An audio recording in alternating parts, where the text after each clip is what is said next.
याद रखना, गांव में रहने वाला आदमी इसीलिए बहुत बार खुश रहता है क्योंकि उसने दिल्ली नहीं देखी, और दिल्ली के शौक नहीं देखे, दिल्ली के मजे नहीं देखे, दिल्ली की पार्टी नहीं देखी, दिल्ली में दौड़ती हुई सड़कों पर कारें नहीं देखी, इसलिए वो खुश रहता है। बैलगाड़ी के पहिया को भी वो राजा की सवारी समझता है।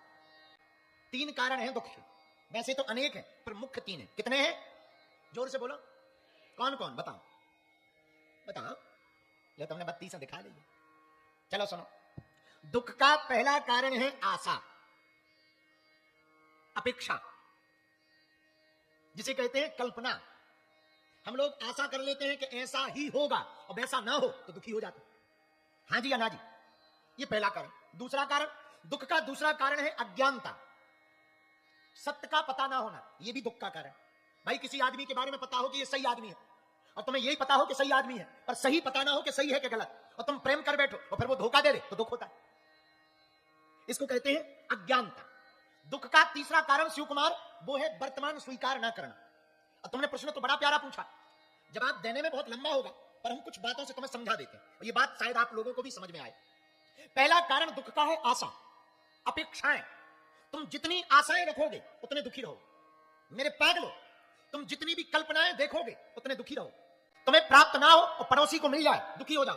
और शिव कुमार बुरा ना मानना, ये मन बड़ा खराब है। अपना गार्डन कम हरा भरा लगता है, पड़ोसी का ज्यादा। उसी कंपनी की खुद की गाड़ी हो पर पड़ोसी की ज्यादा चमकदार लगती, लुगाई भी पड़ोसी की ज्यादा सुंदर लगती। हाँ शिव कुमार, ये मन बहुत खराब है, ये मन की वृत्ति बहुत विचित्र है, मन को समझने जैसा है। तुमने पूछा कि दुख का कारण क्या? दुख का कारण है किसी के प्रति अपनी भावना रख करके उससे अपेक्षाएं करना। जिसको तुम मानते हो, अगर उससे तुमने कल्पना कर ली कि आदमी हमको उधार दे देगा और उधार ना दे तो तुम दुखी हो जाओगे। हाँ जी या ना जी, ये दुख का कारण है, ये दुख का दिक्कत है। दुख की दिक्कत बहुत छोटी सी है। किसी गांव में बारात जा रही थी, बारात में बैंड बाजा बजाने वाले जा रहे थे, तो 2 बैंड बाजा बजाने वाले गए। एक खुश था और इंतजार कर रहा था कि आज बारात में फिर से नागिन डांस करवाने का मौका मिलेगा, लेकिन बहुत देर हो गई, कोई नागिन डांस वाला नहीं आया, और एक आ गया तो और खुश हुआ, अब बढ़िया रहा, अब देखते हैं इसमें कितना डांस। तो और बढ़िया बीन बजाने लगा। लेकिन उसी बैंड बाजा वाली टीम में एक दूसरा आदमी भी था। एक ही समय पे दोनों आए, एक ही समय पे दोनों को घर जाना है, एक जैसा दोनों को पेमेंट मिलना है, लेकिन एक खुश है कि नागिन डांस करने वाला आ गया, अब इससे डांस करवाएंगे। दूसरा दुखी हो गया कि अब ये आ गया, ये और डांस करेगा, 2 घंटा लग जाएंगे। ये दुख है एक जगह, पर एक ने आशा रखी, एक ने आशा नहीं रखी। एक यजमान के घर 2 पंडित जी गए, दोनों वापस आए तो एक रो रहे थे, एक हंस रहे थे। तो एक व्यक्ति ने पूछा क्या बात है? शिव कुमार ध्यान से सुनना, और तुम्हारा भी प्रश्न होगा कि दुख क्या है, जरा समझना। एक यजमान के घर 2 पंडित गए, दोनों वापस आए, एक हंस रहे थे, एक रो रहे थे। तो किसी व्यक्ति ने पूछा आप हंस रहे हो, आप रो रहे हो, मामला क्या है? क्या आपको ज्यादा पेमेंट मिली, इनको कम दक्षिणा? बोले नहीं नहीं, समान दक्षिणा थी। तो क्या इनको ज्यादा सम्मान मिला, आपको कम? नहीं नहीं, सम्मान बराबर मिला। तो क्या इनको भोजन कराया, तुम्हें नहीं कराया? नहीं नहीं, दोनों को भोजन कराया। फिर एक हंस क्यों रहा और एक रो क्यों रहा? दोनों ब्राह्मण अपनी अपनी बात सुनाने लगे। एक पंडित जी बोले हमने सोचा ये यजमान बहुत अमीर है, बहुत अमीर है, हम पूजा करवाएंगे, 5000 देगा, पर 500 दिए। दूसरे पंडित जी बोले हमें पहले ही पता था, हम इसलिए हंस रहे हैं, हमें ये तो पता था कि अमीर है, पर ये भी पता था कंजूस है, 50 देगा, पर हमें 500 मिल गए हैं। ये जिंदगी है। आप अपने मन में जैसी कल्पना करोगे वैसे ही तुम्हारी जिंदगी में दुख और सुख उतरने लगेंगे। पूरा खेल तो मन का है।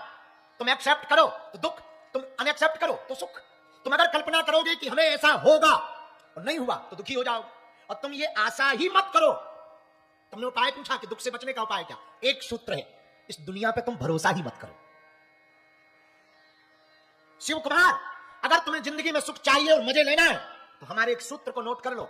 तुम दुनिया से अपेक्षा करना बंद कर दो, परमात्मा से अपेक्षा रखना प्रारंभ कर दो। तुम्हें सुखी रहना है तो ये बात तुम अपनी जिंदगी की डायरी में मन के स्तंभ पर नोट कर लो कि तुम्हें जिंदगी से धोखा ही मिलेगा। और ये बात अगर तुमने समझ ली तो बाद में भले ही धोखा ना मिले तो समझ जाना बोनस पॉइंट है, फिर दुख नहीं होगा। मिल भी जाए ना भी मिले दुख नहीं होगा। तो दुख से बचने का पहला कारण यही है, संसार पर आशा मत करो, संसार के लोगों पर आशा मत करो। ये पहला कारण। दुख का दूसरा कारण, दुख का दूसरा जो कारण है वो है, देखो एक बात और, दुख से बचने का एक उपाय और है शिव कुमार। कहीं पश्चिम बिहार में हमारा एक चेला रहता है चंगीलाल, उसकी लुगाई का नाम है मुन्नी बाई। मुन्नी बाई थोड़ा दिल्ली की चांदनी चौक की पढ़ी लिखी थी, बड़ी खतरनाक औरत। हमारे विचारे सीधे साधे जलेबी जैसे सीधे चंगीलाल को रोज पीटती। रोज डांटती, चूंकि मुन्नी बाई चांदनी चौक की थी, रोज डांटती, रोज पीटती, रोज धमकी देती कि मैं भाग जाऊंगी, मैं कल ही चली जाऊंगी। एक दिन तो उसने ऐसी धमकी दी। चंगीलाल सीधा साधा, चूंकि पश्चिम बिहार के लोग सीधे साधे होते ही, चंगीलाल बेचारा सीधा साधा, उसे लगा कि ये गई तो समाज में इज्जत गई, लोग क्या कहेंगे कि चली गई। एक घरवाली ने संभली, और कल के दिन चंगीलाल को नेता भी बनना था, तो उसने सोचा कि अब तो आगे का रास्ता भी बंद हो जाएगा, लोग कहेंगे जब तुमसे घरवाली संभली नहीं है, विधानसभा क्या खाक संभलेगी? भाई जिससे लुगाई ना संभले तो बात सही है, जब वो विधानसभा क्या खाक संभालेगा? और परेशान चंगीलाल। तो चंगीलाल ने हमारे पास आके अर्जी लगाई कि आप कोई उपाय बताओ, घरवाली बड़ी खतरनाक है और उसे जाना तो है, ये तो मैं उसके लक्षण से समझ चुका हूं, पर ऐसा कोई उपाय बताओ कि कम से कम विधानसभा चुनाव तक तो टिक जाए। हमने कहा इसका परमानेंट सॉल्यूशन है हमारे पास। बोले बोलो। हम कहा कुछ नहीं। उसने धमकी क्या दी? अरे बोले धमकी ये कह रही कि मैं कल भाग जाऊंगी। हमने कहा कान इधर ला।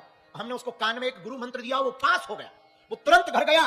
रात को ही पश्चिम बिहार की ऊपर की बिल्डिंग में खड़ा होकर बोला, दिल्ली वालों सुनो, कल के दिन कोई हमें दोष मत देना, हम आज से ही अपनी घरवाली का परित्याग कर रहे हैं। अब वो पत्नी टेंशन में बोली, हमने कब कहा ये, आप परित्याग क्यों कर रहे हैं? चंगीलाल बोला, सुबह जाना है, उसके पहले हमसे ही इस्तीफा ले लो, कम से कम कल के दिन समाज में ये इज्जत तो रहेगी कि पत्नी नहीं भगी, भगाई है, संतुष्टि तो रहेगी। शिव कुमार, भगवान करे तुम्हें ऐसा ना करना पड़े, पर शिव कुमार, दुखों से बचने का ये सॉल्यूशन है, ये सूत्र है। क्या? दुखी तुम कब होगे? जब तुम कोई बड़ा कमिटमेंट दुनिया के सामने कर दोगे कि हम ऐसा करेंगे, और वो ना होगा तो बेइज्जती होगी, तो तुम दुखी रहोगे, दिमाग तुम्हारा ईगो डाउन होगा, ईगो हर्ट होगा, दिमाग में तुम्हारे टेंशन आएगी और तुम जल्दी पेंशन लेने के पहले ही निपट जाओगे। तो शिव कुमार उपाय क्या है? तुम पहले ही दिन दुनिया के सामने अपने आप को निकम्मा घोषित कर दो, अपने आप को विचित्र आदमी घोषित कर दो, अपने आप को जीरो घोषित कर दो। पर भले ही 1 नंबर मिल जाए, 10 नंबर मिल जाए, ये बोनस होगा, और नहीं भी मिलेंगे तो तुम कह तो सकते हो कि हमने तो पहले ही कही थी, हमने तो पहले दिन ही कहा कि हम ऐसे हैं। ये दुख से बचने का उपाय। और तुमने पूछा कि दुख क्या है, तो दूसरा कारण सुनो। दुख कुछ नहीं, अज्ञानता है। तुम्हारे बगल में प्रधानमंत्री बैठा हो, तुम्हें पता ना हो, तो तुम क्या करोगे? खिसको, ऊपर पैर मत रखो, चला चलो। लेकिन तब तक कोई कान में कमिश्नर साहब पीएम है, अरे रख लो रख लो रख लो रख लो, कोई दिक्कत नहीं, रख लो, आ जाओ नजदीक आ जाओ आ जाओ। बताइए, ये तुम अभी कुछ देर पहले क्या कर रहे थे? अज्ञानता, पता नहीं था इसलिए ऐसी हरकत कर रहे। अब पता चल गया तो खुद की सीट छोड़ने को तैयार। ये ज्ञान है। ये अज्ञानता भी दुख का कारण है। किसी दरिया के किनारे, शिव कुमार समझो दुख क्या है। दूसरा कारण, किसी नदी के किनारे एक आदमी गया, रात का समय था, मछलियां पकड़ने गया। पुराना जमाना, लाइट तो थी नहीं, वो रात को ही चला गया। उसने सोचा सुबह हो, बाकी मछुआरे आवे, उसके पहले मैं पहुंच जाऊं, और सुबह की पहली सूर्योदय की किरण के पहले मैं जाल को बिछा दूं ताकि ज्यादा मछलियां पकड़ सकूं। अब रात को बैठ गया। किस्मत से उसके बगल में एक थैला डला था। उसने सोचा होगा कोई कचड़े का बैग, होगा कोई ऐसे ही कार्टून, उसमें कुछ पत्थर जैसे थे चमकदार, चिकने चिकने। एक एक पत्थर उठावे और दरिया में, नदी में फेंकता जावे। और पूरी रात उसने उस कार्टून में भरे हुए पत्थरों को फेंका। लेकिन जब सुबह हुई, सूर्योदय हुआ, थोड़ी रोशनी आई, उजाला छाया, पक्षी चहचहाने लगे, तब उसे होश आया कि अब तो सुबह हो गई है, चलो जाल उठाओ, मछलियां पकड़नी है। लेकिन जैसे ही कार्टून जिस थैले में रात भर पत्थर समझ करके वो पानी में फेंकता रहा, हाथ में बचा हुआ एक पत्थर उसने गौर से देखा तो वो कोई पत्थर नहीं था, हीरों का थैला था, डायमंड का थैला था। अब सिर धुन कर पछताने लगा, एक ही बचा, पूरी रात हीरे फेंक फेंक करके दरिया में फेंक दिए। यही जिंदगी है। अगर तुम अज्ञानी रहोगे तो जिंदगी के प्रत्येक हीरे के पल को, सदगुरु को तुम इस तरफ उस तरफ फेंकते जाओगे, तुम्हारे हाथ में कुछ नहीं लगेगा और तुम्हें दुख हो जाएगा। ये अज्ञानता दूसरा कारण है दुख का। अब तुमने पूछा है कि इसका उपाय क्या है? इसका उपाय भी है इस दुख से बचने का। जो ज्ञानी है उसकी शरण पकड़ो। वो ज्ञानी कौन है? जय हनुमान जय कपीश। आपने पूछा कि इस अज्ञानता से, दुख से बचने का उपाय क्या? ज्ञानी की शरण पकड़ो। और याद रखना, ज्ञानी वो नहीं है जो बड़ी बड़ी बड़ी बड़ी बातें बोल रहा है, अंग्रेजी बोले, उर्दू भी बोले, पारसी भी बोले, तमिल भी बोले, मलयालम भी बोले, गुजराती भी बोले, और जर्मनी भी बोले, फ्रेंच भी बोले, वो ज्ञानी नहीं है। ज्ञानी कौन? जो अपने एक अक्षर से तुम्हारे हृदय को झंझोर देवे, बंद दरवाजे को खोल दे, वो ज्ञानी है। तीसरा कारण, शिव कुमार तुमने पूछा दुख क्या है, तो जल्दी जल्दी में तुम तीसरा भी समझ लो। तीसरा कारण है वर्तमान को स्वीकार ना करना। 3 कारणों में तीसरा कारण, तुम अभी जहां हो उसे तुम स्वीकार नहीं करोगे। आदमी, पूरी दुनिया का आदमी, जो मनोवैज्ञानिकों ने रिसर्च किया है, वो ये रिसर्च किया है, पूरी दुनिया का ज्यादातर आदमी या तो भूतकाल में जीता है या भविष्य में जीता है। जो भूतकाल में जीता है वो चिंता में रहता, जो भविष्य में जीता है वो थोड़ा सा परेशान रहता, बेचैन रहता, अब कल क्या होगा, परसों क्या होगा। जिसका जीवन भूतकाल में जी रहा वो टेंशन में जी रहा कि हमसे ऐसा क्यों हो गया। तो मेरे पागलों, इस दुख से बचने का भी उपाय है। पूछो क्या? शिव कुमार, इस दुख से बचने का उपाय सीधा साधा सा है। न तुम भूत में जियो, न तुम भविष्य में जियो। जीने का मजा लेना है तो तुम वर्तमान में जियो। अभी जहां हो वहीं मस्त रहो। अगर तुम कथा में बैठे हो तो सिर्फ कथा में बैठो। तुम ये मत देखो कि पड़ोसी आया कि नहीं आया, तुम्हारी फोटो बढ़िया आ रही कि नहीं। हमने कई जजमान ऐसे देखे कि फोटो बढ़िया आ जाए तो संभल के बैठ जाते। कैमरा कर दो, अभी जरा जरा कैमरा करो पब्लिक पे, तुरंत हाथ हिलाएंगे।